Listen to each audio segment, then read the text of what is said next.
Hello everyone, welcome back to my channel. আজ আমি আপনাদের সঙ্গে শেয়ার করব থোড়ের একটি অনবদ্য রেসিপি। এখানে আমি নিয়ে নিয়েছি 100 গ্রাম মুগের ডাল, আর এখানে আছে থোড়ের কুচি, আর নিয়ে নিয়েছি একটা বড় সাইজের টুকরো করা আলু। তো ফ্রেন্ডস, চলুন এখন রেসিপিটা শেয়ার করা যাক। অ্যাট ফার্স্ট গ্যাস ওভেনে আমি একটা কড়াই বসিয়ে দিয়েছি। কড়াইয়ের মধ্যে দিয়ে দিলাম শুকনো মুগের ডালটা। তারপর লো ফ্লেমে নাড়াচাড়া করে ভাজা ভাজা করতে হবে। এখানে ফ্লেম হাই থাকলে পুড়ে যাওয়ার সম্ভাবনা থাকবে, তাই ফ্লেম লো রেখে নাড়াচাড়া করলে একসময় একটা সুন্দর স্মেল বের হবে এবং অবশ্যই কালারটা চেঞ্জ হয়ে যাবে। তখন এটা নামিয়ে নিতে হবে। দেন ওই কড়াইয়ের মধ্যেই আমি এখন দিয়ে দেবো বেশ কিছুটা পরিমাণে সরিষার তেল। সরিষার তেলটা খুব ভালোভাবে গরম হলে এখন আমি দিয়ে দেবো আগে থেকে টুকরো করে রাখা আলুগুলো। এরপর দিয়ে দেবো পরিমিত হলুদের পাউডার। দেন দিয়ে দেবো অল্প পরিমাণে লবণ। তারপর আমি নাড়াচাড়া করে ভাজা ভাজা করে নেব। এই পর্যন্ত যে সমস্ত বন্ধুরা ভিডিওটা দেখলেন, প্রত্যেকেই ভিডিওটাতে একটা লাইক করে দেবেন। আর নতুন বন্ধুদের কাছে অনুরোধ, আমি দৈনন্দিন জীবনে অপরিহার্য কিছু সহজ সরল রেসিপি শেয়ার করে থাকি এবং সেই সমস্ত খাবারের পুষ্টিগুণও কম বেশি শেয়ার করে থাকি। যদি চ্যানেলটা ভালো লেগে থাকে তাহলে অবশ্যই সাবস্ক্রাইব করে দেবেন। আলুগুলো ভেজে তুলে নিলাম। এরপর ওই তেলের মধ্যে দিয়ে দিলাম একটা গোটা শুকনো লঙ্কা, একটা তেজপাতা, আর দিয়ে দিচ্ছি 1 চামচ গোটা জিরা। এই সময় অবশ্যই গ্যাসের ফ্লেমটা লো রাখতে হবে, তা না হলে ফোড়নটা পুড়ে যাবে। দেন খুব সুন্দর স্মেল বের হলে এর মধ্যে এখন দিয়ে দেব কুচি করে রাখা থোড়টা। তারপর আমি এখন হালকা হাতে নাড়াচাড়া করব, যাতে থোড়টা খুব সুন্দরভাবে ভাজা ভাজা হয়ে যায়। থোড়টা ভাজা ভাজা হয়ে গেলে এখন মাঝখানটা একটু ফাঁকা করে দিলাম। এরপর এর মধ্যে এখন দিয়ে দেবো আদা বাটা।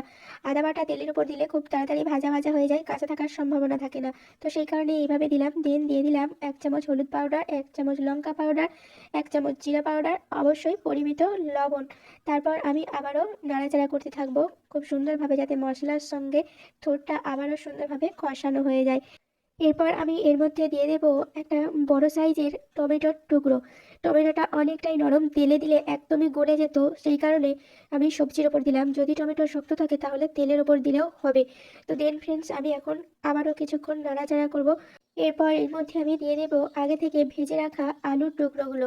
দেন আমি আবারও কিছুক্ষণ নাড়াচাড়া করব। রান্নার একটা মোস্ট ইম্পর্টেন্ট পার্ট হচ্ছে প্রতিটা সবজি দেওয়ার পর খুব সুন্দরভাবে কষানো।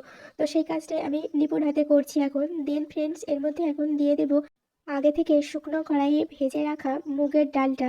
অবশ্যই পরিষ্কার করে জল দিয়ে ধুয়ে নিয়েছি। তারপর এখন সবজির মধ্যে দিয়ে নাড়াচাড়া করছি।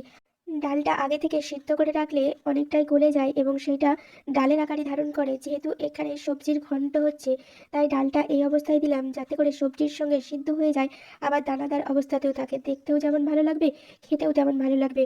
তো দেন ফ্রেন্ডস, আমি এই অবস্থায় বেশ কিছুক্ষণ কষাতে থাকবো। ফ্রেন্ডস, থোড় যে শুধু একটি সবজি মাত্র তা নয়, থোড়ে থাকে প্রচুর পরিমাণে আয়রন, যা রক্তের হিমোগ্লোবিন বৃদ্ধিতে সহায়তা করে। থাকে প্রচুর পরিমাণে ফাইবার, যেটা কোষ্ঠকাঠিন্য দূর করতে সহায়তা করে, ফলে হজম শক্তিও বৃদ্ধি পায়। তো ফ্রেন্ডস, আমার পুরো সবজি আর ডাল কষানো হয়ে গেছে। এখন আমি দিয়ে দিচ্ছি পরিমিত জল। এখানে জলটা অবশ্যই পরিমাণ বুঝে দিতে হবে, যাতে করে সবজিগুলো খুব সুন্দরভাবে সিদ্ধ হয়ে যায় এবং যাতে ঝোলও না থাকে। যেহেতু ঘন্ট, তার টেক্সচারটাই ইউনিক হবে। তো ফ্রেন্ডস, আমি জল দিয়ে এখন কিছুক্ষণ ঢেকে দেবো, যাতে খুব সুন্দরভাবে সিদ্ধ হয়ে যায়। 5-7 মিনিট ওয়েট করার পর এখন আমি ঢাকাটা খুলে দিলাম। দেখুন, ডালের এবং সবজির টেক্সচার অনেকটাই চেঞ্জ হয়ে গেছে। এখন আমি হালকা হাতে নাড়াচাড়া করে দেবো, যাতে করে খুব সুন্দরভাবে মিক্সিংটাও হয়ে যায়। তো দেন ফ্রেন্ডস, আমি এখন এর মধ্যে অ্যাড করে দেবো 1 চামচ গরম মশলা। এরপর দিয়ে দেবো 1 চামচ চিনি। তারপর দেব ঘি। যেহেতু নিরামিষ রান্না, তাই ইউনিক স্বাদ আনতে ঘি, চিনি আর গরম মশলা ব্যবহার করাটা আবশ্যিক। তাহলে রেসিপিটা একদম ইউনিক ফ্লেভার এবং টেস্টের হয়। তো দেন ফ্রেন্ডস, আমি ঘি, চিনি, গরম মশলা দেওয়ার পর আবারও একটু নাড়াচাড়া করে দেব, যাতে খুব সুন্দরভাবে পুরো সবজির মধ্যে মিক্স হয়ে যায়। ফ্রেন্ডস, রেসিপিটা আমার কমপ্লিটের পথে। আপনাদের কেমন লাগলো অবশ্যই কমেন্ট করবেন। যে সমস্ত বন্ধুরা এ পর্যন্ত আমার সঙ্গে ধৈর্য ধরে থাকলেন, তাদেরকে অসংখ্য ধন্যবাদ। সুস্থ থাকবেন, ভালো থাকবেন। আবারও দেখা হচ্ছে পরবর্তী ভিডিওতে নতুন একটা রেসিপির সঙ্গে।